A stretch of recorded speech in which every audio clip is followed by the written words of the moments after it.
জল যেদিনকে থাকবে না এবং সেদিকেই ট্রেন্ড চলেছে, কারণ ডিউ টু মিসম্যানেজমেন্ট একটা বিশাল পরিমাণে রেন ওয়াটার কিন্তু জাস্ট ওয়েস্ট হয়ে যায়। অর্জুনা তীরধনুক নিয়ে মাটির তলা থেকে জল তুলে নেওয়ার জন্য ইমিডিয়েটলি ডিনাইড, বললো এই জল পানের জন্য না, কারণ India is one of the worst sufferer considering severe water related issues. আর্সেনিকের recommended value in drinking water 10 microgram per litre. 1 litre জলে 10 মাইক্রোগ্রাম, ওদের জলে 3700 মাইক্রোগ্রাম আর্সেনিক ছিল, এবং 17 out of 17 members of his family were died due to arsenic toxicity. এই যে এখন water business একটা বিরাট বড় প্রফেশন হয়ে দাঁড়িয়েছে, ওয়াটার বিজনেস। মানুষ কোথার থেকে পারমিট পাচ্ছে, কোথার থেকে রেজিস্ট্রেশন পাচ্ছে, মানে মানে নাথিং টু সে। এই যে ভূগর্ভস্থ জলের কমে যাওয়া, এটা কি একটা টাইম বোমার মতন, যেটা সুইচ অলরেডি আমরা টিপে ফেলেছি? এটা তো হতেও পারে যে ভবিষ্যতের যদি কোনো ওয়ার্ল্ড ওয়ার হয় সেটা জল নিয়ে। এটা কিন্তু অবাস্তব একদম না, এটা হলেও হতে পারে। আমি যদি প্রকৃতির এগেনস্টে যাই, প্রকৃতি তো আমাকে ছেড়ে কথা বলবে না।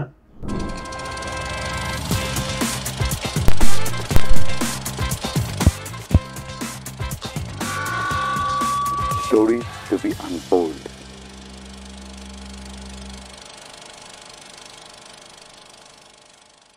নমস্কার, আমি সৌমিক, আপনাদের host. Welcome to the creative Chronicles. পৃথিবীতে ছড়িয়ে থাকা হাজার হাজার ধর্মের যে ধর্মগ্রন্থগুলো, সেগুলোর মোটামুটি আমরা দেখি যে কম বেশি একই সুর।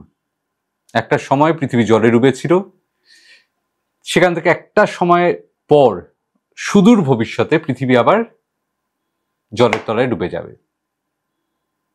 আর মাঝের এই সময়টা, যে সময়টা আমরা আছি, সে সময় জল নিয়ে বিভিন্ন রকম ঘটনা।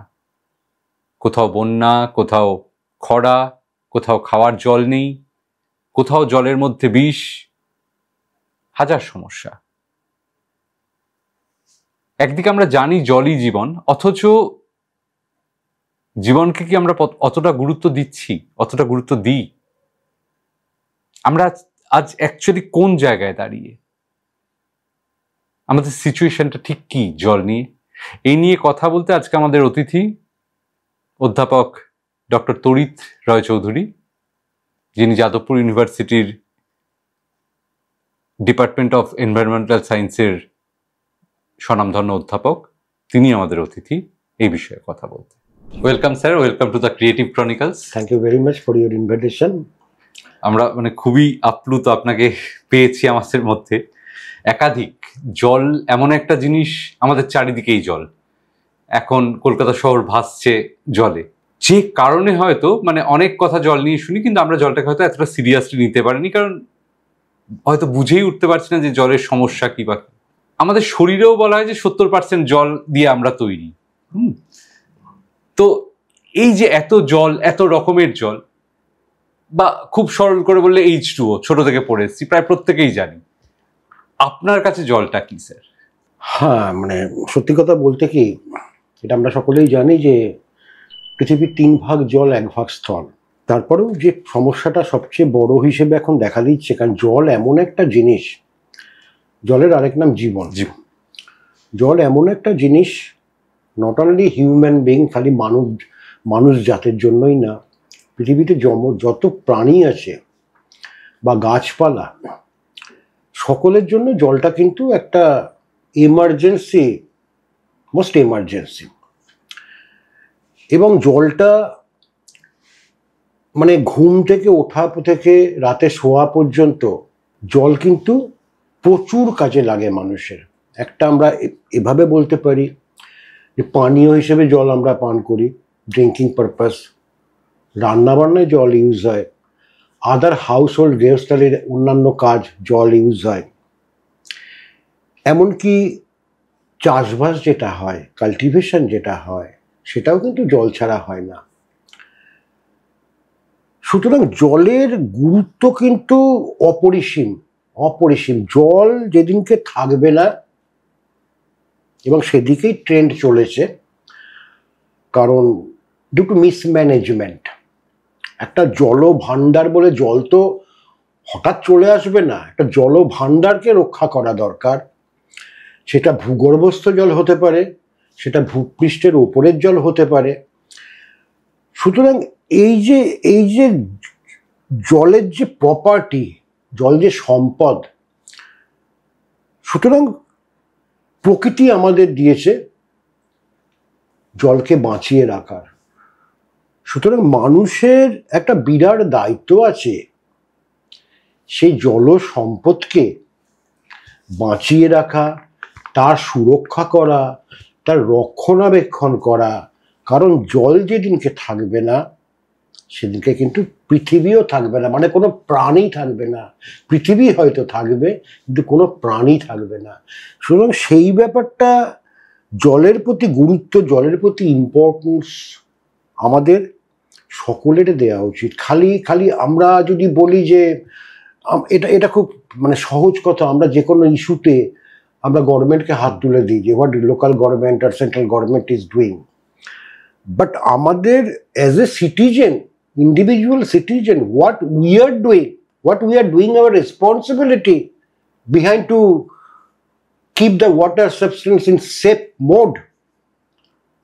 আমরা জল অপচয় করছি কিনা।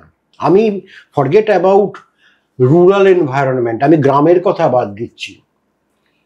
এখনো শহরে প্রচুর বাড়ি আছে যেখানে উঠতি ছেলে মেয়েরা 8 বছর, 10 বছর, 12 বছর, আমি উঠতিও বলবো না, এমনকি অ্যাডাল্ট 16, 18, 20, 22, সকালে যখন দাঁতটা মাজবে, মানে টিথ ব্রাশ করবে, টুথপেস্টে মাজন নিয়ে বেসিনের জলে একটু ওয়াশ করে নিয়ে, বেসিনটা খোলা রইলো, ট্যাপটা খোলা রইলো, ট্যাপ দিয়ে হুড়ুর করে জল পড়ছে, উনি ব্রাশ করছেন। সুতরাং এই জিনিসগুলো আমরা যখন যদি সিরিয়াসলি না নিতে পারি, আমরা যদি মিসইউজ অফ ওয়াটারটাকে আটকাতে না পারি, আমরা যদি জলের গুরুত্ব, যদি জলের যে কতটা ইম্পর্টেন্ট মানুষের জীবনে বা সারা পৃথিবীর জন্য, সেই ব্যাপারটা যদি রিয়েলাইজ না করতে পারি, তাহলে কিন্তু সেটা খুব আনফর্চুনেট, দুঃখজনক, এবং এর পরিণতি কিন্তু ভয়াবহ হতে পারে। কারণ অত্যন্ত জল উত্তোলনের ফলে, কারণ আমরা ওয়ার্ল্ড এনভায়রনমেন্ট ডে, বিশ্ব পরিবেশ দিবস, আমি অ্যাজ এ সায়েন্টিস্ট বা অন্যান্য বড় বড় পলিটিক্যাল লিডার বা আদার্স যারা সেলিব্রেট করে, আমরা খুব সহজেই কিছু কথা বলে দিই যে বৃষ্টির জল সংরক্ষণ করতে হবে, আমাদের ভূগর্ভস্থ জলের উপর কম ডিপেন্ডেন্ট হতে হবে। কিন্তু আদৌ কি আমরা সেগুলো করি? আমরা কি রেইন ওয়াটারটাকে হারভেস্ট করতে পেরেছি? একটা বিশাল পরিমাণে রেইন ওয়াটার কিন্তু জাস্ট ওয়েস্ট হয়ে যায়। ওটাকে যদি আমরা হারভেস্ট করতে পারতাম, তাহলে ভূগর্ভস্থ জলের ওপরে মানুষের চাহিদা এত বাড়বাড়ন্ত থাকতো না। এবং ভূগর্ভস্থ জল যেভাবে আজকালকার দিনে উত্তোলন হচ্ছে, ভূগর্ভস্থ জল ভাণ্ডার কিন্তু সেই দিনটা আসছে, নিঃশেষ হয়ে যাবে। কারণ আমি নিজের অভিজ্ঞতা দিয়ে বলতে পারি, আমি যখন পিএইচডি করি আজ থেকে 22 বছর আগে, তখন আমি different geographical region of West Bengal আমি 1 ফুট 2 ফুটে জল পেতাম। 1 ফুট 2 ফুট বলছি, 1 পাইপ 2 পাইপ, মানে 20 থেকে 40 ফুটে ভূগর্ভস্থ জলটা উঠে আসতো। সেম জায়গায় এখন জল পাওয়া যায় ওই লেভেলে না, প্রচুর নিচে, 250 ফিট। সুতরাং এই যে জল সম্পদকে রক্ষা করা, তার প্রপার ইউজ করা, তার মিসইউজ রোধ করা, এই টোটাল ব্যাপারটা কিন্তু একটা শিল্পের মধ্যে পড়ে, জলশিল্প। সুতরাং আমি যদি প্রকৃতির এগেনস্টে যাই, প্রকৃতি তো আমাকে ছেড়ে কথা বলবে না। সুতরাং আমি প্রকৃতির সৃষ্টি জল, সেই জলকে নিয়ে আমি ছেলাখেলা করছি, আমি মিসইউজ করছি, তার টেক কেয়ার করছি না, তার রক্ষণাবেক্ষণ করছি না, তার মিসইউজ করছি। সুতরাং টোটাল ব্যাপারটা তো প্রকৃতির এগেনস্টে যাচ্ছে। সুতরাং প্রকৃতিকে আমাদের ছেড়ে দেবে না। এই যে স্যার প্রকৃতির এগেনস্টে যাচ্ছে আপনি বলছেন, কিন্তু আমরা ভারতীয়রা মানে আদিকাল থেকেই তো প্রকৃতিকে সঙ্গে নিয়ে চলার কথা বলেছি। আমাদের বেশ পুরনো ইতিহাস ঘাটলে তো সেটাই দেখা যায়। এবং জল নিয়ে যে আজকে এত সমস্যা, কিন্তু জলকে বন্দনা করেছে, জলকে মাতৃরূপে একটা সময় পুজো করেছে। এবং এতটা দূরে যদি নাও যাই, আজ থেকে হয়তো 100 বছর আগের কথা যদি বলি, তখনও বাংলায় পুকুর খনন হতো। পুকুরগুলোকে হয়তো একটা পুকুরের সাথে আর একটা পুকুরকে কানেক্ট করে জল অপচয় রোধ করার চেষ্টা করা হতো। সেই মানুষগুলো তো শিক্ষিত ছিল না, সচেতন ছিল। আজকে মানুষ শিক্ষিত হয়ে সেই সচেতনতাটা সরে গেল। মানে এই যে চেঞ্জটা, এটা কি করে হলো? এটা কোন সময় থেকে হঠাৎ করে? এটা হয়েছে due to commercialisation, rapid urbanisation or mis planning, agricultural সেক্টরের মিস প্ল্যানিং অফ ওয়াটার। যেমন প্যাডি প্ল্যান্ট, ধান গাছ কি হয়, during their cultivation period 3 or 4 months 70% of the cultivation period is water logged. ধান গাছ কিন্তু অত জল চায়নি। সুতরাং এই যে অতিরিক্ত জলের যে উত্তোলন, এই যে মিসইউজ অফ ওয়াটার, এই ব্যাপারে কিন্তু আমরা একদম কেয়ারফুল নই। আমি যদি অতীত দেখি, অতীতে যেখানে জলকে পূজা করা হতো, ঠিক আছে, আমরা আমাদের পুরানো এথিক্স থেকে আমরা কি লেসন লার্ন করেছি। মহাভীষ্ম তার মৃত্যুশয্যায় পানীয় জল আশ করেছিল, অর্জুনা ওখানে উপস্থিত ছিল। অর্জুনা তীরধনুক নিয়ে মাটির তলা থেকে জল তুলে নেওয়ার জন্য বিশ্ব ইমিডিয়েটলি ডিনাইড, বললো এই জল পানের জন্য না, this is for natural balance. সেই এক ভুলটা আমরা করে চলেছি, commercialisation, rapid urbanisation, totally misuse of water. আমরা জল যে কত অমূল্য সম্পদ মানুষ সেদিনকে বুঝবে যেদিনকে জলভাণ্ডার আস্তে আস্তে শেষ হয়ে যাবে। আমি যদি ওয়ার্ল্ডের টোটাল ওয়াটার রিসোর্স দেখি, তার মধ্যে মাটির তলার জল, যেটা আমরা ভূগর্ভস্থ জল বলি বা গ্রাউন্ড ওয়াটার বলি, তার কন্ট্রিবিউশন হচ্ছে 1.07%। মানে 3 ভাগ জল আমরা যে বলি তার না, আমি যদি টোটাল 100 যদি বলি, টোটাল জলসম্পদ 100, তার মধ্যে গ্রাউন্ড ওয়াটার কন্ট্রিবিউট করছে, গ্রাউন্ড ওয়াটার পরিমাণ 1.07%। Still considering everything starting from drinking, cooking, household, cultivation, all purposes we are dependent on groundwater. So what we are giving importance on water conservation? Totally the picture of failure.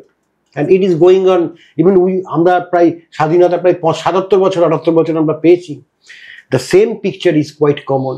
এবং এর তো negative পার্টটা আছে না, আমরা যে জলকে যখন আমরা গুরুত্ব দিচ্ছি না, জলকে যেমন আমরা নিঃশেষিত করে দিচ্ছি, জলকে যেমন আমরা মাটির তলার থেকে তুলে একদম শেষ করে দিচ্ছি প্রতিটা পারভাজে, এর ফলে প্রচুর টক্সিক কন্টামিনেন্টস জলের থ্রু দিয়ে উঠে আসছে।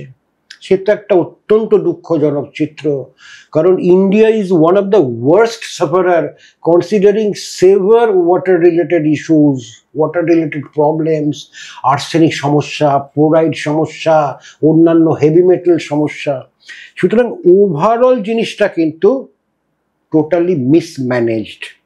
আমরা সেই গুরুত্বটা দিতে পারিনি জলকে আমরা ভালোবাসতে পারিনি, জলকে আমরা পরিবারের সদস্য করতে পারিনি, জলের রক্ষণাবেক্ষণ করতে পারিনি। সুতরাং ব্যাপারটা যা হওয়ার তাই হয়েছে।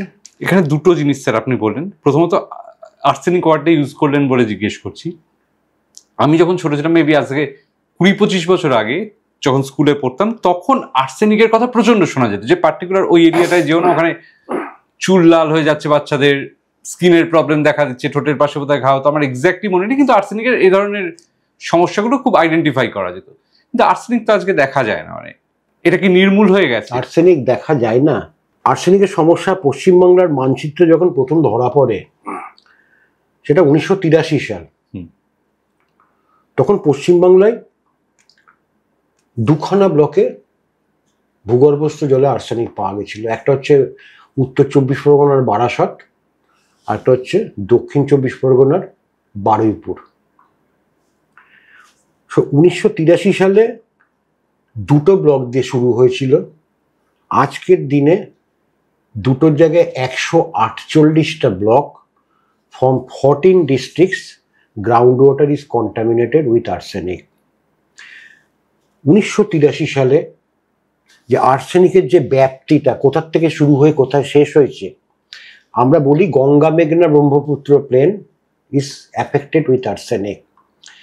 তাহলে 1983 সালে পশ্চিমবাংলায় 2খানা ব্লক প্রথম আইডেন্টিফাইড হয়েছিল। তখন গঙ্গা মেঘনা ব্রহ্মপুত্র প্লেনে other than this 2 blocks there were no other evidences. কিন্তু at present starting from Allahabad Kanpur track to Uttar Pradesh, Uttarakhand, Bihar, Jharkhand, Assam, Paschim Bangla, Bangladesh and all the 7 northeastern hilly stated groundwater is contaminated with arsenic. এবং ভয়াবহতাটা হচ্ছে কারণ arsenic is toxic as well as carcinogenic, মারাত্মক বিষ, মারাত্মক, একদিনে মারে না, তিলে তিলে মারে, ধরে ধরে মারে, ওর সময় নেয়। সুতরাং আজকালকার দিনে যে সবচেয়ে ভয়াবহতাটা, যেটা আমরা রিসার্চাররা, আমার unit school of environmental studies Jadavpur university, আমরা ওয়ার্ল্ড রেনাউন্ড রিসার্চ ফিল্ডে, যে arsenic contamination in food chain. Food chain কারণ একই কন্টামিনেটেড ভূগর্ভস্থ জল দিয়ে চাষবাস হচ্ছে, বিশেষ করে বোরো কাল্টিভেশনটা, যেটাকে আমরা সামার সিজন কাল্টিভেশন করি, যেটা টোটালি ফার্মার্সরা ডিপেন্ডেন্ট অন গ্রাউন্ড ওয়াটার, কারণ ওই পিরিয়ডটায় রেন ওয়াটার হয় না।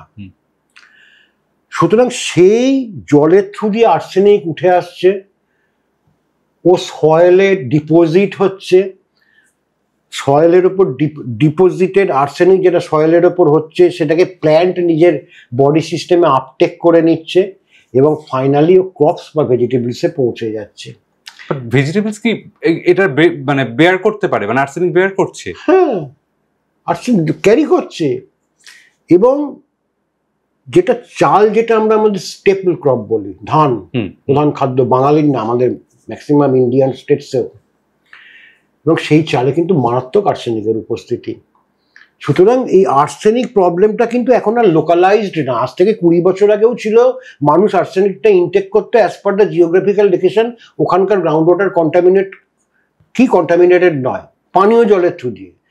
কিন্তু এখন দেখা যাচ্ছে যে ওইখানে হয়তো আমরা কিছুটা কাজ করতে পেরেছি, হয়তো আজ থেকে 25 বছর বা 20 বছর আগে, তখন কোনো আমাদের কাছে কোনো প্রস্তুতি ছিল না, মানুষ তাদের টিউবওয়েলের থ্রু দিয়ে আর্সেনিক কন্টামিনেট বা ফ্লোরাইড কন্টামিনেটেড জল খেয়েছে। কিন্তু এখন বিপদটা আরো বেড়ে গেছে, কারণ কলকাতা এমন একটা ডিস্ট্রিক্ট, কলকাতা সাউদার্ন পার্টটা arsenic contaminated, ground water is arsenic contaminated. কিন্তু কলকাতায় তো গ্যাঞ্জেস স্ট্রিটের ওয়াটার সাপ্লাই করা হয়, সুতরাং কলকাতা পপুলেশনের সেই রিস্কটা নেই আর্সেনিক বা ফ্লোরাইড। কিন্তু কলকাতা পপুলেশন যে ফুড স্টাফসটা ইনটেক করছে, ওগুলো তো কাল্টিভেট হচ্ছে সারাউন্ডিং ডিস্ট্রিক্টসগুলো, যেগুলো কন্টামিনেটেড গ্রাউন্ড ওয়াটার। সুতরাং ইনডাইরেক্ট ওয়েতে কিন্তু আমরা আমাদের ডেইলি লাইফে কিন্তু আমরা এই টক্সিক কন্টামিনেন্টসগুলো থ্রু ফুড স্টাফ কিন্তু আমরা কনজিউম করছি। And this is the biggest challenge nowadays for the scientist or researchers all over the world, how to prevent or how to resist or how to mitigate this contamination problem. না, এটা যদি food চেনের through দিয়ে এইভাবে মানে ছড়িয়ে যায়, এটাকে আদৌ প্রিভেন্ট করা পসিবল? হ্যাঁ, আমাদের এগ্রিকালচারাল পলিসিটাকে একটু পাল্টাতে হবে। দেখুন, পার্টিকুলারলি আমাকে যখন আস্ক করা হয়, আমি বলি আমাদের কিন্তু আবার ওই 75-এর দশকে ফিরে যেতে হবে, তখন কিন্তু টিউবওয়েল ছিল না, তখন কিন্তু সারফেস ওয়াটার মানুষ ইউজ করত, এবং তখনকার দিনে টেকনোলজি অত ইমপ্রুভ ছিল না, সুতরাং সেই জল ট্রিটেড হতো না। মানুষ পুকুর বা ঝিল থেকে জল পান করতো, তার থেকে প্রচুর স্টমাক পেট ওরিয়েন্টেড অনেক প্রচুর মানুষ মারাও গেছে, কলেরা হয়ে প্রচুর মানুষ মারা গেছে। সুতরাং আমাকে কিন্তু আবার এই ভূপৃষ্ঠের জলে ফিরে যেতে হবে, নট অনলি পানীয়। আমি যদি ভূপৃষ্ঠের জলটা আমাদের যে ভূপৃষ্ঠের জল, আমাদের তো প্রচুর নদী নালা পুকুর ঝিল, প্রচুর সারফেস ওয়াটার বডিজ আছে, আমাকে প্রপার ওয়েতে স্টোর করতে হবে, আমাকে রেন ওয়াটারকে হারভেস্ট করতে হবে, মানে এই ওয়াটার প্রপার্টি, এই ওয়াটার সম্পদগুলো যেন সারা বছর জলে পরিপূর্ণ থাকে, এবং সেই জলকে দিয়ে আমাদের চাষবাস করতে হবে। তবেই কিন্তু আমরা এই যে জিনিসটা হয়েছে, entry of arsenic of fluoride আর other heavy metals through food chain, আমরা এটাকে আটকাতে পারবো। তা নাহলে কিন্তু কামিং ডেজ, কারণ এখন হয়তো endemic area, arsenic endemic, fluoride এরিয়ার পপুলেশন তো বিধ্বস্ত হয়ে গেছে, প্রচুর লোক মারা গেছে। বারাসতে এই আমাদের দক্ষিণ 24 পরগনায়, যেটা বারুইপুর 1983 সালে প্রথম ধরা পড়েছিল, ওখানে একটি ফ্যামিলি ছিল, জাস্ট আমি একটা এক্সাম্পল দিচ্ছি, লেট অলোক সরকার, ও ছিল, গ্রামটার নাম ছিল রামনগর, গ্রাম পঞ্চায়েত ধপধপি 2, সাউথ 24 পরগনা। ওদের জলে আজ পর্যন্ত আমরা পশ্চিমবাংলা বা ইন্ডিয়াতে সবচেয়ে বেশি আর্সেনিক পেয়েছি। আর্সেনিকের recommended value in drinking water 10 microgram per litre, 1 litre জলে 10 মাইক্রোগ্রাম। ওদের জলে 3700 মাইক্রোগ্রাম আর্সেনিক ছিল, এবং 17 out of 17 members of his family were died due to arsenic toxicity. এই যে ভয়াবহতাটা, সুতরাং ওভারঅল যে জায়গায় দিন দিন আমরা ডিটেরিয়েট করে যাচ্ছি, বিশেষ করে আরো বড় সমস্যা দেখা দিয়েছে, কারণ মানুষের বেসিক সেন্স নেই, কোনো সিস্টেম কাজ করে না। এই যে এখন ওয়াটার বিজনেস একটা বিরাট বড় প্রফেশন হয়ে দাঁড়িয়েছে, ওয়াটার বিজনেস। মানুষ কোথার থেকে পারমিট পাচ্ছে, কোথার থেকে রেজিস্ট্রেশন পাচ্ছে, মানে মানে nothing to say. As a water scientist I have no answer যে এগুলো কিভাবে ওরা পারমিট পাচ্ছে। ওয়াটার বিজনেস মানে কি, without maintaining any kind of protocol, সারা বছর হু করে ভূগর্ভস্থ জল তুলে নাও, তাকে তুমি কোনো রকম প্রপার ট্রিটমেন্ট না করে 20 লিটার জারিকানে তুমি ভরো এবং 20 টাকায় বিক্রি করো। It's a very good profession. সুতরাং এর ফলে তো জলভাণ্ডার শেষ হয়ে যাচ্ছে, কোনো কিছুই প্র্যাকটিক্যালি, জল যে সম্পদ, যেটা দিয়ে আমরা আজকের মেন আলোচ্য বিষয়, সুতরাং আমরা কতটা জলকে রেসপেক্ট করতে পারছি। স্যার, মানে এই গভর্নমেন্ট পলিসিসগুলো ইমপ্লিমেন্ট করা বা স্ট্রিক্ট হওয়া গভর্নমেন্টের তরফ থেকে, যে এটা করতেই হবে, ধরুন এটা কি মানে একদম যখন শেষে না পৌঁছে যায় তার আগে কি পসিবল হয় না? মানে ধরুন ব্যাঙ্গালোরে আমি যখন লাস্টবার ছিলাম আর কি, বছর 3 আগে, তখন দেখলাম ওরা যে হাই রাইজগুলো হচ্ছে সেগুলো ম্যান্ডেটরি করেছে যে রেন ওয়াটার হারভেস্টিং এর যে প্রসেসটা সেটা ওদের রাখতেই হবে, তবেই পারমিশন পাবে। কারণ ব্যাঙ্গালোরের জল প্রায় শেষ, মানে রীতিমতো দুর্বিষহ অবস্থা ব্যাঙ্গালোরের। এই যে জিনিসটা মানে এখন গিয়ে টনক নড়ছে এবং এখন গিয়ে এটাকে ম্যান্ডেটরি করে দিয়েছে। কিন্তু এটা দেখে আজকে তো মানে এই প্রসঙ্গেই বলি, বাংলার অবস্থা কেমন? মানে বাংলাতেও কি রেন ওয়াটার হারভেস্ট করতে হবে, এটাকে ম্যান্ডেটরি করা যায় না? অবশ্যই করা যায়। আমাদের সেই পার্টিকুলার ডিপার্টমেন্ট বা সেই পার্টিকুলার মিনিস্ট্রিতে হয়তো এই প্রোটোকলসগুলো সবই আছে, কিন্তু একটা জিনিস ডকুমেন্টেড থাকা আর তাকে বাস্তবে পরিচালনা করা, দুটোর মধ্যে অনেক তফাৎ।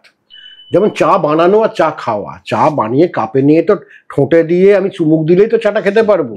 আমি প্রচুর আইন করে রাখলাম, এই করে রাখলাম, জল সম্পদ এইভাবে রক্ষা করতে হবে, মিসইউজ করা যাবে না, সেগুলোকে যদি আমরা বাস্তবায়িত না করি, সে জিনিসটাই হচ্ছে। কারণ বৃষ্টির জল সংরক্ষণ এখন একটা one of the main criteria হয়ে গেছে।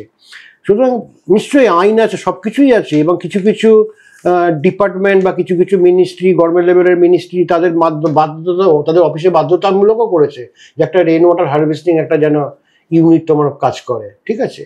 কিন্তু ওইটুখানি ওই লেভেলে রাখলে তো হবে না, এটা তো সার্বিকভাবে এটা করতে হবে। মানে গ্রাম থেকে শুরু করে শহর, সমস্ত জায়গায় যদি আমরা এটা একটা এমার্জেন্সি পদক্ষেপ নিই, এবং অবশ্যই আমি খালি বৃষ্টির জল সংরক্ষণ করতে দিতে হবে না, সেই বৃষ্টির জলটার অ্যানালিটিক্যাল ইভালুয়েশন করা দরকার, মানে তাতে কি আছে সে একটা ট্রিটমেন্ট করা দরকার। সুতরাং এই জিনিসগুলো আছে, সবই আছে, কিন্তু এই জিনিসগুলো হচ্ছে না, হচ্ছে না। সব জায়গায় এখন শুনি এই যে যমুনা, না আমি যেহেতু দিল্লিতে থাকি, যমুনা পাশ দিয়ে যাওয়া যায় না, মানে নর্দমার থেকেও বেশি দুর্গন্ধ বেরোয়, এত বড় একটা নদী। বা গঙ্গা নিয়ে কথা হচ্ছিল যে গঙ্গা বাঁচাও, যে আন্দোলনটাও চলছিল, যে গঙ্গার জল পলিউটেড হয়ে যাচ্ছে। এই যে বড় বড় নদীগুলো পলিউটেড হয়ে যাচ্ছে, মানে আমি খুচরো যে পুকুরগুলো আছে সেগুলোর কথা ছেড়েই দিলাম। বা আরো ডিটেলে গেলে, আমার দেশের বাড়ি হচ্ছে একদম গ্রামে, মানে হুগলির প্রত্যন্ত এক গ্রামে। সেখানে ছোটবেলায় দেখতাম প্রচুর ঝিল আছে, হ্যাঁ, এখন গেলে ঝিলটা পুকুরের সাইজে নেমে এসছে। হ্যাঁ, এই যে চেঞ্জগুলো হয়ে যাচ্ছে, ধরুন শহরে আমি তাও বুঝছি গঙ্গা দূষিত হচ্ছে, যমুনা দূষিত হচ্ছে কিছু ফ্যাক্টরিজের জন্য, কিন্তু গ্রামেও এই যে ঝিলগুলো পুকুরে পরিণত হয়ে গেছে, পুকুরগুলো আর নেই, এই যে ম্যাসিভ একটা পরিবর্তন, একটা ডার্ক টাইমের মধ্যে ব্যাপারটা এগিয়ে যাচ্ছে, এটার কারণটা কি? এটার কারণ হচ্ছে একদম রক্ষণাবেক্ষণের অভাব। একটা জলভাণ্ডার থাকলেই তো হবে না, একটা ঝিল থাকলেই হবে না, তো তার তো রক্ষণাবেক্ষণ করতে হবে। স্যার আজ থেকে মানে আমি সরি আপনাকে কেটে একটু জিজ্ঞেস করছি, মানে আজ থেকে 20 বছর আগেও তো কেউ আলাদা করে ঝিলটাকে কি রক্ষণাবেক্ষণ করতো? মানে ওটা তো নর্মালি গ্রামের লোক ইউজ করতো, ওইটুকুনি হয়তো ব্যাপারটা হতো। না না, ব্যাপার হচ্ছে যে এখন একটা পপুলেশনের প্রেশারটা তো মানতেই হবে। আজ থেকে 20 বছর আগে যে পপুলেশন প্রেশারটা ছিল, যে লোড ডেন্সিটিটা ছিল, এখন বহুগুণ বেড়ে গেছে। সুতরাং একটা পার্টিকুলার জল ভাণ্ডারের উপর কিন্তু আগে যে পরিমাণ মানুষ ডিপেন্ডেন্ট ছিল, এখন অনেক বেশি পরিমাণে মানুষ ডিপেন্ড করছে। এবং আজকে যেটা আমরা প্রকৃত গ্রাম বাংলায় যেটা পুকুর বা ঝিল বলি, আজ থেকে 20 বছর আগে টলমলে জল ছিল।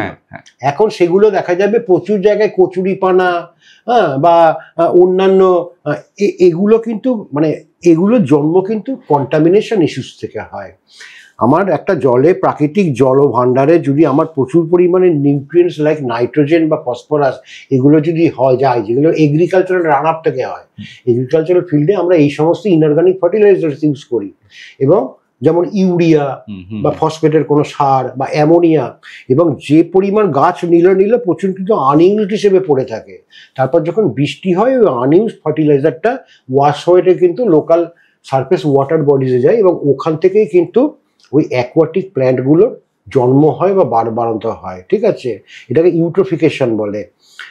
সুতরাং টোটাল ব্যাপারটা নট অনলি আমরা যদি শহরের দিকে তাকিয়ে চলি, গ্রামের দিকে তাকিয়ে চলি, টোটাল ব্যাপারটা যে ধরনের জলভাণ্ডারই আমাদের হাতের কাছে থাকুক, তাকে কিন্তু প্রকৃত মর্যাদা দিতে হবে, তাকে ভালোবাসতে হবে, তাকে রক্ষণাবেক্ষণ করতে হবে, তার গুরুত্ব বুঝতে হবে। স্যার ডে জিরো জিনিসটা যেটা আফ্রিকা, মানে যেখানে জল আর থাকবে না, আফ্রিকার বহু কান্ট্রি প্রচন্ড জল সংকটে আছে। আমাদের নিজেদের দেশেই 4 বছর আগেই ধরা পড়েছে ম্যাড্রাস, ব্যাঙ্গালোর, ওয়াটার স্ক্যারসিটি। কারণ আমরা যে পরিমাণে মিসইউজ করে নিচ্ছি, যে পরিমাণে যে আনসাইন্টিফিক্যালি ওয়েতে, এরকম দিন আসতে পারে যে আমাদের এক বিন্দু জলের জন্য মারামারি করতে হতে পারে। সুতরাং এই ডে জিরো একটা সংকেত, মানুষকে একটা অ্যাওয়ার হওয়ার একটা সুযোগ, যে টু বি এখনো সময় আছে, you need to be very careful, যাতে আমাকে ডে জিরোর সম্মুখীন না হতে হয়। সুতরাং এটা একটা মানে এন্টায়ার একটা picture, not only particular sector আর মিনিস্ট্রি অফ ওয়াটার রিসোর্সেস, হ্যাঁ, এটা কিন্তু বা লোকাল গভর্নমেন্ট কারুর নিজস্ব দায়িত্ব না। প্রতিটা মানুষের অ্যাজ এ হিউম্যান বিং, তাদের প্রত্যেকের রেগুলার এটা দায়িত্বের মধ্যে পড়ে জলকে ভালোবাসা, জল সম্পদকে রক্ষা করা, জলের মিসইউজ আটকানো। এই যে কলকাতা কর্পোরেশনের যে সমস্ত রাস্তার ধারে যে ট্যাপ ওয়াটার ঘন্টার পর ঘন্টা বেশিরভাগ দেখা যায়, আমি নিজেই দেখেছি, আমি প্রচুর টিভি প্রোগ্রাম করেছি এইসব নিয়ে, প্রচুর আমার আর্টিকেল বেরিয়েছে। What is the use? এই যে অর্ধেক জায়গায় ট্যাপ নেই, আমাদের মেয়র সাহেব বলেছিলেন এবার থেকে ট্যাপ করে গেলে ওখানে একটা শাস্তিমূলক ব্যবস্থা। এই যে ট্যাপ কারা চুরি করছে, বা এই যে জল হু করে পড়ে যাচ্ছে, মিসইউজ অফ ওয়াটার, মানে আমরা নিজেদের ক্ষমা করতে পারবো না আমরা যে ভুলটা করে চলেছি। আমরা ডে জিরো থেকে কতটা দূরে? এখনো সেই পরিস্থিতিতে আসেনি আমরা, মানে আমি পশ্চিমবঙ্গবাসী হিসেবে বলছি, কারণ পশ্চিমবাংলায় যে সারফেস ওয়াটার বডি রিসোর্সেস আছে, কনসিডারিং স্ট্রিমস আর ponds, rivers, lakes, huge surface water bodies, plus Paschimbangla এমন একটা স্টেট যেখানে অ্যানুয়াল 2000 মিলিমিটার রেনফল হয়। সুতরাং জলের স্টকটা কিন্তু আমাদের কাছে যথেষ্ট বেশি। কিন্তু প্যারালালি জলের স্টক থাকলেই তো হবে না, সেই স্টকটাকে তো ধরে রাখা মানুষেরই কর্তব্য। আমরা সেটা করতে পারছি না। আমরা প্রচুর মিসইউজ করে ফেলছি। আমরা এত surface water body, rain water থাকা সত্ত্বেও আমরা গ্রাউন্ড ওয়াটারকে নিঃশেষিত করে দিচ্ছি। সুতরাং এই ব্যাপারটা আমরা যতদিন না সিরিয়াস হব, যতদিন না সিনসিয়ার হব, যতদিন না নিজেদেরকে নিজেরা অ্যাওয়্যার করতে পারবো, তত আমরা সুরক্ষিত থাকবো। নাহলে সামনের দিনগুলো ভয়াবহ আসতে চলেছে। এটা তো পশ্চিমবঙ্গের অবস্থা, কিন্তু ভারতবর্ষের একাধিক শহরে এটা অলরেডি এফেক্ট ফেলেছে। হ্যাঁ, গুড়গাঁও, দিল্লির কিছুটা অংশ, পুরোটা না হলেও, ব্যাঙ্গালোর, চেন্নাই তো আপনি বললেনই। হ্যাঁ, তো এটা দুটো পার্ট আছে। একটা পার্ট হচ্ছে আনপ্ল্যান্ড আরবানাইজেশন, সেটা নিয়ে আমি পরে আসছি। কিন্তু এইরকম পরিস্থিতিতে কি মানে এই যে ভূগর্ভস্থ জলের কমে যাওয়া, এটা কি একটা টাইম বোমার মতন, যেটা সুইচ অলরেডি আমরা টিপে ফেলেছি? অবভিয়াসলি এবং আরো করতে চলেছি, কারণ এই ভুলটা আমরা স্বীকার করেছি যে আমরা ভুল করেছি, কিন্তু ভুলকে কারেকশন করে এগিয়ে যাওয়াই তো মানুষের জীবন। আমরা তো কারেকশনটা করছি না, আমরা তো ইরেজ করছি না, আমরা তো সেই জিনিসটাই করে যাচ্ছি। যতটা না প্রয়োজন তার থেকেও বেশি আমরা সব উত্তোলন করে নিচ্ছি।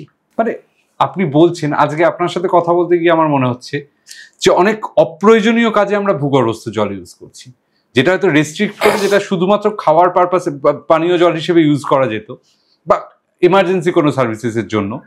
সেখানে মানে আমার বাবা মা যেখানে থাকেন সেটা সিঙ্গুর, একটা মফস্বল এরিয়া।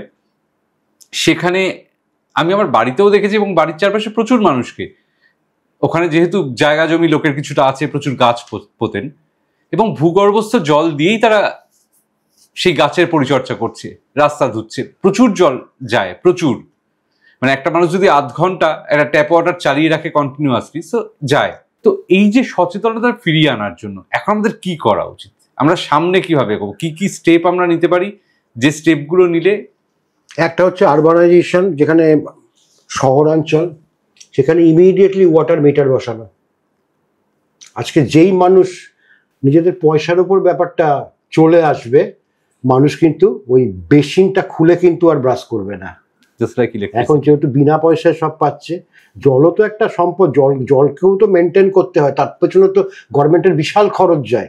তাই তো মিসইউজ করার অধিকার কারণ নেই, কারণ মানুষ তার সীমা ক্রস করে গেছে। একটা 16-18 বছর বা মোর দ্যান দ্যাট মানুষকে কিন্তু আর নতুন কিছু শেখানো যায় না, সে অলরেডি সেই সিস্টেমে অভ্যস্ত বা হ্যাবিচুয়েটেড। যেমন আমরা যদি বিদেশের দিকে তাকিয়ে চলি, আমি নিজে বিদেশে বহুদিন ছিলাম, ওখানে যে প্রাইমারি লেভেলটা বাচ্চাদের, ওখানে ওদের শেখানো হয় what to do and don't to do, কি করতে হবে এবং কি করতে হবে না। এবং এর থেকেই কিন্তু ওদের দায়িত্ব সচেতনতা গড়ে ওঠে, যে কি করা উচিত কি করা উচিত না, রাস্তাটা ক্রস করব কিভাবে, সিগন্যাল গ্রিন আছে, রাস্তা ক্রস করছে, তাও বাচ্চাগুলো হাত তুলে যাচ্ছে। এবং এই যে বেসিনের কলটা খুলে আমি ব্রাশ করব না, এই জিনিসগুলো কিন্তু প্রাইমারি লেভেল থেকে অ্যাডপ্ট করতে হবে। তবেই আজকে একটা অলিম্পিকে চায়না 120-25টা গোল্ড পায়, আর আমরা 6-8-10 বছর 12 বছর পরে একটা করে গোল্ড পেলে আমরা সেটা নিয়ে লাফালাফি করি। তাহলে চায়না, আমেরিকা, জাপান 13 কোটি পপুলেশনের দেশ, জাপানও 32টা করে গোল্ড পায় অলিম্পিকে। তাহলে ওদের দেশের জনগণ তো মঙ্গল গ্রহ থেকে নেমে আসেনি, আমাদের মতোই, তারা একটা সিস্টেমের মধ্যে দিয়ে গেছে। That's why they are superiors, they are running at this extreme level, top level. আমাদের দেশে আনফর্চুনেট হচ্ছে Indian talent is one of the best in the world, but due to proper management policy প্রচুর আছে, কিন্তু maximum follow up হয় না। আজকে যদি আমি ওয়াটার কনজারভেশন বলি, ওয়াটার রিজার্ভেশন বলি, গঙ্গা অ্যাকশন প্ল্যান বলি, প্রচুর পলিসিস আছে, but mostly are not maintained in a proper way. মানে প্রাইমারি শিক্ষাটা মানে খুব ইম্পর্টেন্ট, প্রাইমারি শিক্ষাটা ভীষণ ইম্পর্টেন্ট। কারণ প্রাইমারি ওই বাচ্চা যখন শিখে যাবে, যেটা 3 বছর বা 2 বছর বা 4 বছরের বাচ্চা, যে জল এমন একটা সম্পত্তি, তুমি মিসইউজ করো না, ওটা জীবনেও আর করবে না। সেটা বাড়ির বেসিনে দাঁত মাজার সময় হোক বা বাড়ির গার্ডেনিং এ গাছে জল দেওয়ার সময় হোক। কিন্তু বাচ্চাদের তো বড় হতে সময় লাগবে। মানে এই সুফলটা আমরা পেতে আজকে যদি প্রাইমারি থেকে আমরা ট্রেনিং দিতে শুরু করি, হ্যাঁ, বাচ্চাটাও নিশ্চয়ই তার বাবা মাকেও আটকাবে যেটা করো না। নিশ্চয়ই। স্টিল মানে তাছাড়া বড়দের জন্য মানে গভর্নমেন্টের কি এখানে অনেক বেশি স্ট্রং বোল্ড অ্যাকশন নেওয়া উচিত? যে অবশ্যই অবশ্যই অবশ্যই। ওয়াটার মিটার তো শহরের জন্য, কারণ গভর্নমেন্ট হচ্ছে আমাদের অভিভাবক, একদম লোকাল গভর্নমেন্ট, সেন্ট্রাল গভর্নমেন্ট অভিভাবক। সুতরাং একটা দেশের জলের মানচিত্র কোন দিকে বইবে, তার এখন প্রেজেন্ট স্ট্যাটাস কি, প্রেজেন্ট কন্ডিশন কি, কতটা জলভাণ্ডার আছে, এবং এই যে প্রেজেন্ট জলভাণ্ডার আছে এটা দিয়ে আমরা কতদিন কত বছর ধরে এই জলভাণ্ডার আমরা দেশের জনগণের সেবা করতে পারে, বা নতুন কোনো জলসম্পদকে আমরা পুরো প্ল্যানটা কিন্তু তাদের মধ্যে। সুতরাং যেহেতু তাদের দায়িত্বের মধ্যে এটা পড়ে, সুতরাং they have to take the right action by any means. ওখানে কিন্তু লোকাল ইলেকশন বা ভোটাভুটি এই ব্যাপারগুলো আনলে চলবে না, ঠিক আছে?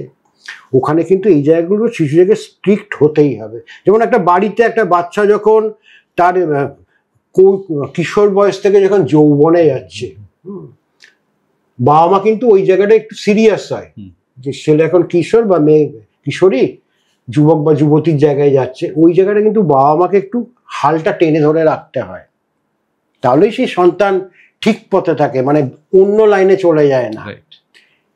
গভর্নমেন্টের কাজও ঠিক তাই। জল যেহেতু একটা এমন একটা সম্পদ, জল ছাড়া শুধু মানুষ না, পৃথিবীর কোনো প্রাণীরই বেঁচে থাকা বা গাছপালা বৃক্ষ। সুতরাং সেই ওয়াটারকে প্রপারলি প্রিজার্ভ করার জন্য যদি কোনো স্টেপ নিতে হয়, যেটা মানুষের সাময়িক হয়তো মানুষ ভালোভাবে নেবে না, সেটাও নিতে হবে। ভবিষ্যৎ প্রজন্মকে বাঁচিয়ে রাখার জন্য, তাহলে ভবিষ্যৎ প্রজন্ম থাকবেই না জল যদি না থাকে। এই মুহূর্তে পুরো পৃথিবী জুড়ে কোন দেশের সিচুয়েশন সব থেকে ভালো? রাশিয়া। কোন দিক থেকে? জলের দিক থেকে অফকোর্স, মানে কারণ রাশিয়ায় তো লেক বৈকাল আছে, বা আমি শুনেছি যে ওখানে সুস্বাদু জলের পরিমাণ অনেক বেশি, স্টক বেশি। হ্যাঁ, হতে পারে, আমি এক্স্যাক্টলি এই জিনিসটা বলতে পারছি না, কিন্তু জলসম্পদ কতটা স্টোরেজ বা জলসম্পদ বা গ্রাউন্ড ওয়াটার কতটা কন্টামিনেটেড, এখানে কিন্তু ওয়ার্ল্ডের প্রচুর দেশ আছে যারা কিন্তু সাফার করছে। ইন্ডিয়াতে প্রবলেমটা অনেক বেশি, অনেক ব্যাপ্তিটা অনেক বেশি, কিন্তু অন্যান্য বহু স্টেট আছে যেখানে একই ধরনের সমস্যা এক্সিস্ট করছে। আফ্রিকায় তো আরো ওয়ার্স্ট বোধ হয়। আফ্রিকায় তো ওখানে একটা জলের এমনি একটা কমতি আছে। আজকে যুদ্ধের সময় জলকে বিভিন্ন দেশ বিভিন্নভাবে ব্যবহার করছে। আমি যদি আমাদের উপমহাদেশের মানচিত্রের দিকেই তাকাই, কিছু হলেই চীন বলছে ভারতকে ব্রহ্মপুত্রের জল আটকে দেবে। আমরা অপারেশন সিঁদুরের সময় দেখলাম যে সিন্ধুর জল, সিন্ধু চুক্তি রদ করে দেওয়া হলো। তো ভবিষ্যতে যুদ্ধ হলে, তৃতীয় বিশ্বযুদ্ধ বা তার পরবর্তী কোনো যুদ্ধ হলে, জল কি একটা মেজর ওয়েপন? অবভিয়াসলি। জল ছাড়া যেহেতু জীবন থেমে যাবে, সুতরাং জলকে রাজনীতিভাবে ইউজ করাটা খুব সোজা। একটা অ্যাটমিক বোম ফেলা এক জিনিস, আমি অ্যাটমিক বোমটা আমি ইউজ করব না, আমি জলটা বন্ধ করে দেবো। তাহলে যে জলের ফ্লোটাকে আমি বন্ধ করে দিচ্ছি, তাহলে সেই এন্টায়ার পপুলেশন জলটা পাবে কি করে? সুতরাং এই যে আমরা অনেকে বলি, বা এটা তো হতেও পারে যে ভবিষ্যতের যদি কোনো ওয়ার্ল্ড ওয়ার হয় সেটা জল নিয়ে, এটা কিন্তু অবাস্তব একদম না। এটা হলেও হতে পারে। জল এমন একটা সাবস্টেন্স, এমন একটা জিনিস, এমন একটা মানুষের দৈনন্দিন কার্যের মধ্যে পড়ে, সুতরাং সেই জলের ইম্পর্টেন্সটা অনেক অনেক অনেক গুণ বেশি প্রতিটা মানুষের দেওয়া উচিত। ভারত এই পাওয়ার গেমে এক্স্যাক্টলি কোন জায়গায় আছে? কারণ ভারত অনেকগুলো দেশের সাথে সীমানা শেয়ার করছে, বর্ডার শেয়ার করছে, এবং সেখানে অনেকগুলো ক্রস কান্ট্রি রিভার আছে। হ্যাঁ, আমাদের অবস্থাটা এক্স্যাক্টলি কিরকম, কতটা শক্তিশালী? না, আমরা কতটা সুরক্ষিত থেকেও বড় কথা, আমরা মানে ভারতবর্ষ, আমরা এমন একটা দেশ, আমরা কিন্তু চট করে মানে আমাদের প্রতিবেশী দেশ বা অন্য আমরা ডিস্টারবেন্সটা ক্লিয়ার, আমরা শান্তিকামী দেশ, মহাত্মা গান্ধীর দেশ বলেই হয়তো, কিন্তু আদার্স ফ্যাক্টরস গুলো এত active, that is very unfortunate for Indian people. যাদের আমরা জন্ম দিয়েছি, ভারতবর্ষ যাদের জন্ম দিয়েছে, তারাও সব এমন কিছু কার্যকলাপ করে, অ্যাক্টিভিটিস করে, দ্যাট ইজ ভেরি আনফর্চুনেট। সুতরাং এইসব দিক থেকে উই আর ফরচুনেট দ্যাট আমরা ভারতবাসী, আমরা Indian, I feel proud for my country. সুতরাং আমরা চট করে কারো জল বন্ধ করে দেবো আমরা ভাবতেও পারি না। ইনিশিয়ালি হয়তো আমরা একটা এক্সাইটমেন্ট থেকে বলি, কিন্তু আমরা ভারতবাসী হিসেবে আমরা করবো না, এটা কনফিডেন্ট। কিন্তু সিমিলারলি আমার নেবার কান্ট্রিগুলোকেও কিন্তু একইভাবে অ্যাক্ট করতে হবে, কারণ জল এমন একটা ইম্পর্টেন্ট সাবস্টেন্স। চীন যদি ব্রহ্মপুত্র জল আটকে সত্যিই দেয়, যেটা নিয়ে অনেক বিতর্ক আছে, উত্তর পূর্ব ভারত কতটা সমস্যায়? পুরোটাই সমস্যায় পড়বে, পুরোটা। নট অনলি আসাম বেস্ট করে কিন্তু নর্থ ইস্টার্ন বাকি আরো অরুণাচল 6-7টা স্টেটস আছে, they are almost dependent on that surface water resource. সেই জায়গায় যদি জলের একটা ঘাটতি থেকে যায়, নট অনলি ড্রিঙ্কিং বা ওখানে লোকাল কাল্টিভেশনটাও হয়তো এই ওয়াটারের ওপরই হয়, প্লাস জলের ওপর একটা ব্যবসা হয়।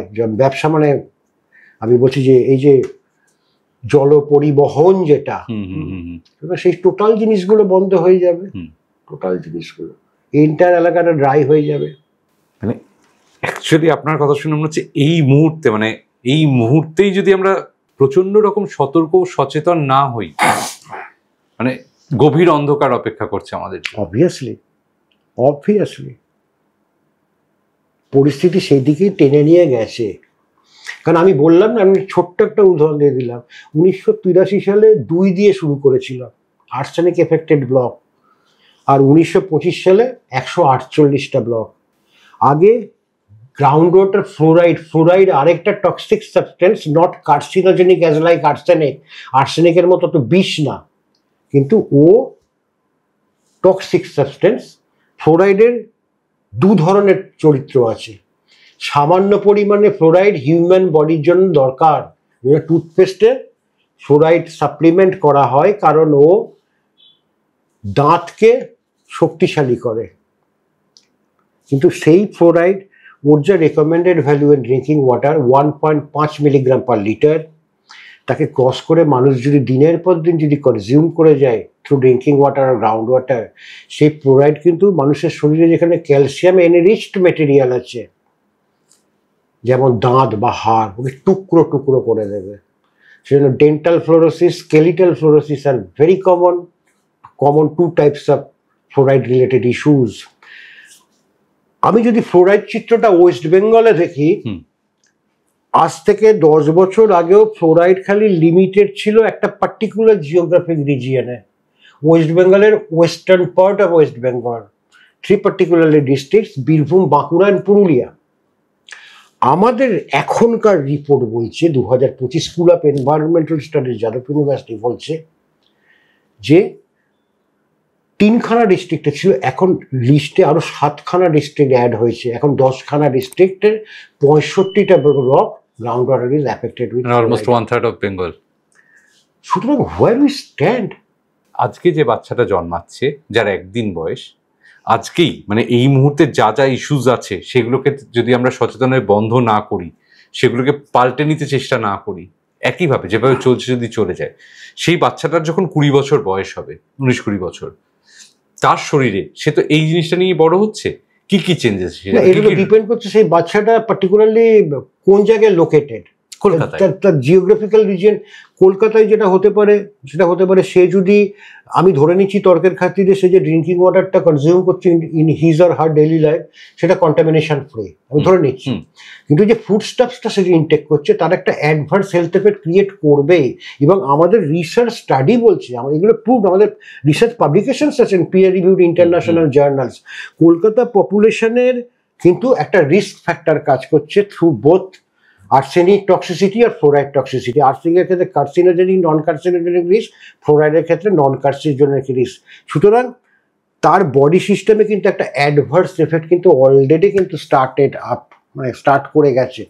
এবং কামিং রিসার্চ বলছে apart from contaminated drinking water, ground water যেটা কন্টামিনেটেড, মানুষ যদি ফ্রেশ ওয়াটারও পায়, যদি ভালো ওয়াটারও পায় যেটা কন্টামিনেশন ফ্রি, কিন্তু ফুডস্টাফের থ্রু দিয়ে এই টক্সিক পলিউটেন্টসগুলো যদি মানুষের শরীরে ঢোকে, মানুষ কতদিন এর সঙ্গে ফাইট করতে পারে? বিজ্ঞান বলছে there is a direct relation between nutritional status and arsenic আর ফ্লোরাইড টক্সিসিটি। নিউট্রিশনাল স্ট্যাটাসের সঙ্গে আর্সেনিক টক্সিসিটি কিন্তু খুব ভালো বন্ধুত্ব আছে। Healthy nutrition can fight against arsenic আর ফ্লোরাইড টক্সিসিটি। হেলদি নিউট্রিশন মানে আমি কিন্তু একবারও বলছি না যে you need to take chicken আর mutton in your daily life. Healthy nutrition মানে green vegetables. Sure. Elephant is the strongest animal on this earth surface. Elephant is 100% vegetarian. সুতরাং রিসার্চ রিপোর্ট বলছে যে আজকের এই যে সাফার্ড পপুলেশন, যে arsenic বিষক্রিয়ায় ক্ষতবিক্ষত, ফ্লোরাইড বিষক্রিয়ায় ক্ষতবিক্ষত, এরা যদি হেলদি নিউট্রিশন পেত, এদের যদি ম্যাল নিউট্রিশন না থাকতো, তাহলে কিন্তু তাদের বডি সিস্টেম এই টক্সিসিটির এগেনস্টে কাজ করতো। আরেকটা সবচেয়ে বড় ভুল যেটা আমরা করেছি, আমরা বিজ্ঞান থেকে কোনো শিক্ষা নেইনি। আমাদের ঠাকুরদাদারাও বা বাবারাও রাতে ঘুমানোর সময় মাথার কাছে একটা ঘটি বা একটা গ্লাসে একটা চাপা দিয়ে জল রেখে শুতো। মানে বিজ্ঞান কি বলছে? জলটাকে তুমি বাসি করে খাও। আজকে যদি এই এন্টার এক্সপোজড এরিয়ার পপুলেশন আইদার আর্সেনিক আর ফ্লোরাইড যদি জলকে বাসি করে খেত, তাহলে আর্সেনিকের ক্ষেত্রে রিসার্চ রিপোর্ট বলছে, আমাদের রিসার্চ ফাইন্ডিং, যে 60 to 70% arsenic present in water ও প্রেসিপিটেট পড়ে যেত, জলের তলায় চলে যেত। ওই আর্সেনিকটা তো বডি, কিন্তু আমরা এখন ইনস্ট্যান্ট জল পান করি, টিউবওয়েল পাম্প করছি, জল খাচ্ছি, বা গ্লাসে নিচ্ছি, পান করছি, বা রান্নায় দিয়ে দিচ্ছি। এই আমাদের সমস্ত এথিক্স বা আমাদের একটা বা দুটো জেনারেশন আগেও কিন্তু আমরা অনেক বিজ্ঞান সচেতন ছিলাম। এখন বিজ্ঞানের উন্নতি হয়েছে, বিজ্ঞানের প্রোগ্রেস হয়েছে, কিন্তু আমরা নিজেদের মডিফাই করিনি, আমরা ভুল জিনিসের দিকে যাচ্ছি। একদম ঘরোয়া কয়েকটা প্রশ্নে আসি। জল ফুটিয়ে খেলে এই সমস্যা কি দূর? না, অবভিয়াসলি না, অবভিয়াসলি না। তাহলে বয়লিং ওয়াটারের গুরুত্ব কোথায়? মানে বলে না যে বয়লিং ওয়াটারের গুরুত্বপূর্ণ, boiling water will help to kill the microbes. যদি কোনো মাইক্রোবস থাকে, মাইক্রোবায়াল কন্টামিনেশন থাকে, যেটা চোখে দেখা যায় না, নাকে ডাইতে দেখা যায় না, তাকে কিল করে দেবে। এই ধরনের আর্সেনিক বা না না, আর্সেনিক ফ্লোরাইডের জন্য বিশেষ টেকনোলজি আছে, এবং কোনো ওয়াটার পিউরিফায়ার কোম্পানিও গ্যারান্টি দিতে পারবে না যদি না সে পার্টিকুলার রেমিডিয়াল স্ট্র্যাটেজিটা যদি মেনটেন না হয়, এটা রিমুভ করতে পারে না। অনেকের, আপনি ওয়াটার পিউরিফায়ার কোম্পানির কথা বললেন বলে বলছি, ধারণা যে জল নিয়ে কোনো সমস্যাই হবে না। এই যে পানীয় জল নিয়ে সায়েন্স যতটা ভয় দেখাচ্ছে, ব্যাপারটা ততটা ভয়ের না। দামি পিউরিফায়ার বেরিয়ে গেছে, আমরা ওয়াটার পিউরিফাই করে খেতে পারি, খাওয়ার জল নিয়ে সমস্যা হবে না। হ্যাঁ, প্রথম কথা হচ্ছে যে ওয়াটার পিউরিফায়ার কেনার সাধ্য আমাদের দেশের মধ্যে কত পার্সেন্টেজ লোকের আছে? আমার তো গোটা দেশ মানে 5% পপুলেশন না, আমার 95% পপুলেশন। ওরা কি বানের জলে ভেসে এসছে? তারা তো ওরা ওয়াটার পিউরিফায়ার কেনার কথা ভাবতেই পারে না। এবং দ্বিতীয় কথা হচ্ছে যে ওয়াটার পিউরিফায়ার কোম্পানিগুলো যদি ক্লেম করে, যদি বলে যে হ্যাঁ আয়রন কমবে, টিডিএস কমবে, বা অন্যান্য, আমি এগ্রিড, কিন্তু তারা এই সমস্ত টক্সিক সাবস্টেন্সের জন্য স্পেশাল টেকনোলজি দরকার। স্পেশাল টেকনোলজি ছাড়া রেমিডিয়েশন করা সম্ভব না। এই যে আগেকার দিনে কুজোয় জল রেখে দেওয়া হতো, সেখান থেকে কুজো থেকে নিয়ে জল খাওয়া হতো, মানে অত্যন্ত বৈজ্ঞানিক, জল ঠান্ডা থাকতো, ঠিক আছে, প্লাস জলের মধ্যে যদি কোনো রেসিডুয়াল পার্ট থাকে সেটা প্রেসিপিটেট পড়ে যেত তলায়। আমরা তো আস্তে করে ঢেলে নিয়ে, বা একটা সবচেয়ে নিরাপদ হচ্ছে যে একটা কাপড়ে ছেঁকে নেওয়া, ওনার ফিল্টারিং সিস্টেমে যদি জলটা ছেঁকে নিয়ে খায়, তাহলে ওই যে রেসিডুয়াল পার্টটা যেটা জলের তলায় অধক্ষেপ হয়ে পড়ে আছে, ওটা কিন্তু অ্যারেস্ট হয়ে যাবে। আচ্ছা, আপনি বললেন যে বাসি করে জল খাওয়া, হ্যাঁ, কিন্তু প্যাকেট ওয়াটার যেগুলো, সেগুলো সবকটাতেই এক্সপায়ারি ডেট থাকে। মানে বাসি বলতে কতদিনের বাসি? মানে বাসি মানে আমি এটা বলতে চাইছি যে গ্রাউন্ড ওয়াটারকে বাসি করে, সেটেল করে, ওভারনাইট সেটেল করে। একটা বড় বাকেটে আমি যদি একটা 10 লিটার বা 20 লিটার ক্যাপাসিটি আমি যদি জলটা তুলে নিয়ে রেখে দিই, এবং পরের দিন সকালবেলা যদি আমরা একটা পাতলা কাপড়ে ওকে ফিল্টার করে নিই, হ্যাঁ, তাহলে কিন্তু সেই জলটায় যদি আর্সেনিক থাকে, 70% আর্সেনিক কিন্তু প্রেসিপিটেট পড়ে যাবে, সুতরাং ওটার মানুষের শরীরে ঢুকবে না। আর এই যে জলের কি এক্সপায়ারি ডেট থাকে, মানে এই প্যাকেট ওয়াটারগুলোর গায়ে লেখা থাকে? হ্যাঁ, expiry date? অবভিয়াসলি মানে- লেখা থাকে। হ্যাঁ, লেখা থাকে, প্রতিটা জিনিসেরই তো একটা এক্সপায়ারি আছে। হ্যাঁ, কারণ আমি যদি একটা ইনট্যাক্ট একটা জলের বোতল, আমার একটা লোকাল শপ আছে বা সুপার মার্কেটে জলের বোতল স্টক আছে, যদি পার্টিকুলার কোনো একটা ব্যাচ কোনো একটা ডেটে হয়তো সেটা ম্যানুফ্যাকচার্ড হয়ে ওখানে সিল পড়ে গেছে, সেটা যদি বিক্রি না হয় দিনের পর দিন, তাহলে অটোমেটিক্যালি তো ওর মধ্যে কোনো হাওয়া চলাচল করছে না, কিছু করছে না, ওর মধ্যে একটা ফাঙ্গাস ফর্মেশনের একটা প্রবণতা দেখা দেবে। এই জন্যই ওখানে একটা এই যে এখন মানুষ অতিরিক্ত দামে হ্যাঁ অ্যালকালাইন ওয়াটার কিনছে বা অক্সিজেনেটেড ওয়াটার কিনছে, এগুলো কি সত্যিই ভালো নাকি এগুলো এটা জাস্ট মার্কেটিং স্ট্র্যাটেজি? ডিপেন্ড করছে তার ক্যাপিটালের উপরে। আজকে আমার ক্যাপিটাল থাকলে আমি ডিপ ওশানের জল খাবো, সেই ডিপ ওশানের কেনার জল কেনার ক্ষমতা তো আমাদের মতো মানুষদের নেই। সুতরাং যার আছে যে করছে, সুতরাং আমাকে ভাবতে হবে। মহাত্মা গান্ধী বলে গেছিলেন, ভারতবর্ষকে চিনতে গেলে ভারতবর্ষের গ্রামে যেতে হবে। সুতরাং সেই গ্রামের মানুষগুলোর কথা বুঝতে হবে। আজকে বুঝতে হবে সেই ইয়ং এজের জেনারেশন যারা এন্ডেমিক এরিয়ায় বাস করে তাদের ভবিষ্যৎটা কি। মুর্শিদাবাদ এমন একটা ডিস্ট্রিক্ট আর্সেনিকে ক্ষতবিক্ষত, মুর্শিদাবাদের বাচ্চারা জন্ম থেকেই ওরা ডেন্সলি পপুলেটেড, ওখানে ইলিটারেসি আছে। সুতরাং ওখানকার ওই যে বাচ্চা ছেলেমেয়েরা, ওদের ভবিষ্যৎটা কি? এনডেঞ্জার্ড পপুলেশন আমরা সায়েন্টিফিক ভাষায় বলি, কারণ তাদের শরীরে ছোট্টবেলা থেকে আর্সেনিকে ঢুকে ঢুকে তাদের ক্ষতবিক্ষত করে দিয়েছে। আপনার কি হতাশ লাগে স্যার, মানে অ্যাজ এ সায়েন্টিস্ট যখন দেখেন যে আমরা সচেতন নই, যখন দেখেন যে অনেক কিছু ইমপ্লিমেন্টেশন হচ্ছে না? হতাশার কোনো জায়গা নেই, হতাশার কোনো জায়গা নেই। অ্যাজ এ সায়েন্টিস্ট আমার এটাই মেসেজ যে মানুষকে অ্যাওয়্যার করো। আজ থেকে 20 বছর 15 বছর আমি রিসার্চে প্রায় 30 বছর যুক্ত। আমি জানি যে মানুষ এখন অ্যাটলিস্ট এই এই জলের মধ্যে যে কন্টামিনেন্টসগুলো আছে এই টার্মগুলো মানুষ জেনে গেছে। সুতরাং এই সচেতনতাটা আরও বেশি বাড়ানো উচিত, যাতে আরও বেশি থেকে বেশি মানুষ এগুলো জানতে পারে। এবং মানুষ যত জানবে যে আমার জলে আর্সেনিক আছে, টিউবওয়েল ওয়াটারে বা ফ্লোরাইড আছে, মানুষ তখনই কিন্তু বিকল্প পথের ব্যবস্থা করবে। এবং এই ব্যাপারে আমাদের সায়েন্টিস্টদের আরও একমত হয়ে কাজ করতে হবে, আরও ভালোভাবে কাজ করতে হবে এবং আরও ভালোভাবে অ্যাওয়ারনেস প্রোগ্রামটা করতে হবে, যাতে গ্রাম থেকে গ্রামে, শহর থেকে শহরে এই ব্যাপারটা, এই অ্যাওয়ারনেসটা কিন্তু দ্রুত ছড়িয়ে যায় যে জলকে সম্মান করতে হবে, জলকে প্রিজার্ভ করতে হবে, জলকে রক্ষণাবেক্ষণ করতে হবে, জলের মিসইউজ বন্ধ করতে হবে এবং ভূগর্ভস্থ জল আমরা যত কম পারবো তত কম উত্তোলন করব। আপনি তো মানে বাংলার তো ঘুরেছেনই, পৃথিবী দেখেছেন, আপনি এমন কোনো গ্রাম বা এমন কোনো জায়গা দেখেছেন যেখানে নিজেরা লোকেরা সচেতন হয়ে চেঞ্জ হয়েছে, হ্যাঁ একটা পজিটিভ এফেক্ট তৈরি হয়েছে কোনো একটা ছোট্ট জায়গায়? অবভিয়াসলি সেরকম একটা উদাহরণ। অবভিয়াসলি আমাদের এই যে সুলভ ইন্টারন্যাশনাল, আর্সেনিকে ক্ষতবিক্ষত, প্রচুর মানুষ মারা গেছে, এখনো আর্সেনিক বিশ্ব প্রক্রিয়ায় মরে বেঁচে আছে। আর্সেনোকোসিস, সাংঘাতিক সব স্কিন রিলেটেড প্রবলেম, মানে দে উইল ডাই। এরকমই একটা গ্রাম, সেটা হচ্ছে মধুসূদন কাটি, এটা হচ্ছে গাইঘাটাতে অবস্থিত, নর্থ 24 পরগনায়। ওখানকার লোকাল অর্গানাইজেশন ওরা কিন্তু সারফেস ওয়াটার ট্রিটমেন্ট প্ল্যান্ট করেছে এবং টু বি ফ্র্যাঙ্ক সারফেস ওয়াটারকে একটা পার্টিকুলার টেকনোলজিতে ট্রিটমেন্ট করে ওরা কিছু পয়সার, যারা টার্গেটেড আর্সেনিকোসিস পেশেন্ট তাদের বিনা পয়সায় সাপ্লাই করে, যারা এখনো আর্সেনিকোসিস ধরা পড়েনি জেনারেল গ্রামবাসী তাদের 20 টাকা করে 20 লিটার জারিকে বিক্রি করে।